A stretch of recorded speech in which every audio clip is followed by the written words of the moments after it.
Hi! So, lagay na ako ng mga serums and UV protection and then titignan natin kung effective tong jelly lips ng Detail Cosmetics kung mamamaga yung face ko. So, I'm starting off with BYS Primer. So, ayan, I'm applying it ng thinly and evenly. So, medyo may sting kung nararamdaman sa aking lips. Hindi ako nakapag before and after. Bahala na. Medyo stingy siya. Going ahead with my Dream Focus in shade number 1, the lightest. Kaya ako gusto to kasi less na yung paggamit ko ng concealer. Kasi nga, very ano talaga siya, true to its word na a little goes a long way. So, ganyan ko lang siya ina-apply. Yan.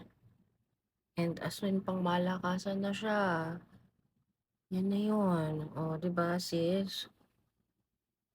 Ayan na siya, oh. Galing. Alam mo, isang dot lang yun kanina. Pero, grabe. Sinubukan kong lagyan to after foundation if it's gonna be still as effective. Kasi parang na-notice ko, pag ito kagad, parang hinihigop kagad siya ng skin ko kasi nga super dry. So, subukan natin na ganun. So, start muna tayo sa ating concealer. Mhm. Siyempre dito ko umpisahan para i-check ko if same day. Ay, oo. Ganda. Maganda talaga yung may balm ka munang nilalagay. And then, let's go and do our contour. Na-notice ko, mas gusto kong unahin sa ilong.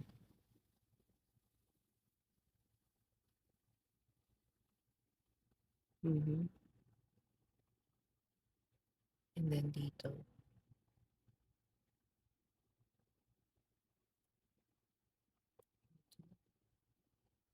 Just above my cheekbones. And dito.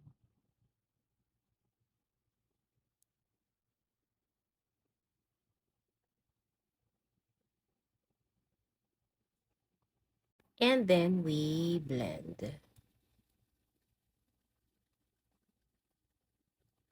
Ito din pala. Kalimutan ko. Tapos lagay tayo ng blush dito. At dito. Pa-lift lang. Then we set it. After. Maganda pa rin siya.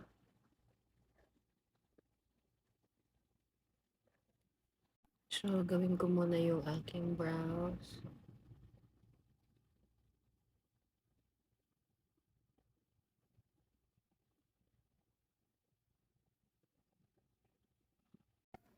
Then, wow.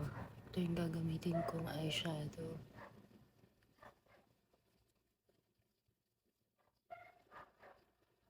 Wow. Tapos, I'm going to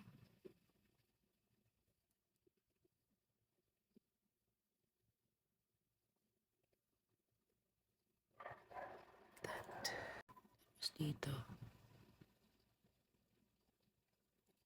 Tapos, lagyan ko ng pink na shimmer. Then, I'm going to use this parang stamp. And yeah, I'm just going to stamp it like that. Charan! Then, I'm gonna use this color. Pak! Parang wala lang. Hindi nag-plump masyado yung lips ko. Patungan ko siya nito. And some highlight. Tapos yung ganitong parang kakaibang ganito. Yan. Parang moon dust.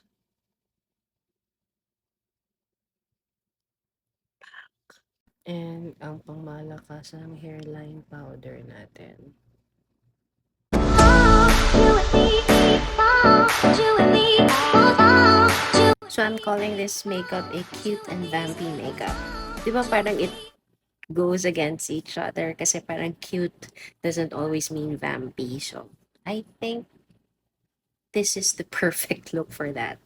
Anyway, thank you so much for watching.